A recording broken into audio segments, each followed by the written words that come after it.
राज ठाकरेंच्या हिंदी सक्ती विरोधातल्या मोर्चाची तारीख बदलली. 6 ऐवजी 5 जुलैला मोर्चा निघणार.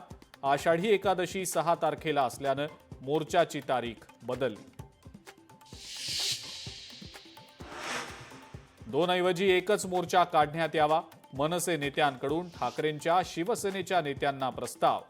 मराठी माणसाच्या हक्कासाठी 2 मोर्चे नको अशी विनंती. भाजपच्या बबनराव लोणीकरांची जीभ पुन्हा घसरली. सरकार विरोधात पोस्ट लिहिणाऱ्यांवर केली आगपाखड. बबनराव लोणीकरांच्या वक्तव्यावर मुख्यमंत्र्यांची प्रतिक्रिया. लोणीकरांचं वक्तव्य चुकीचंच, त्यांना समज दिली जाईल. जनतेचे सेवक आहोत, मालक बनता येणार नाही, मुख्यमंत्र्यांचं वक्तव्य.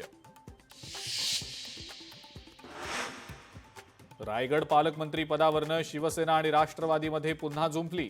आदिती तटकरे जनतेच्या मनातल्या पालकमंत्री. माजी आमदार अनिकेत तटकरेंचं वक्तव्य तर मंत्री भारत गोगावलेंचं अनिकेत तटकरेंना जोरदार प्रत्युत्तर. पावसाळी अधिवेशनाची तारीख जाहीर. 30 जून ते 18 जुलै दरम्यान पावसाळी अधिवेशन.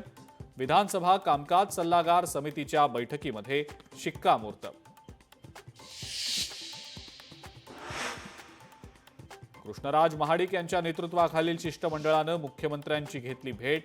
कोल्हापुरी चपलेचा ब्रँड वाचवण्यासाठी मुख्यमंत्र्यांना घातलं साकडं. लोकशाही मराठी ऐका, पहा, जागरूक रहा.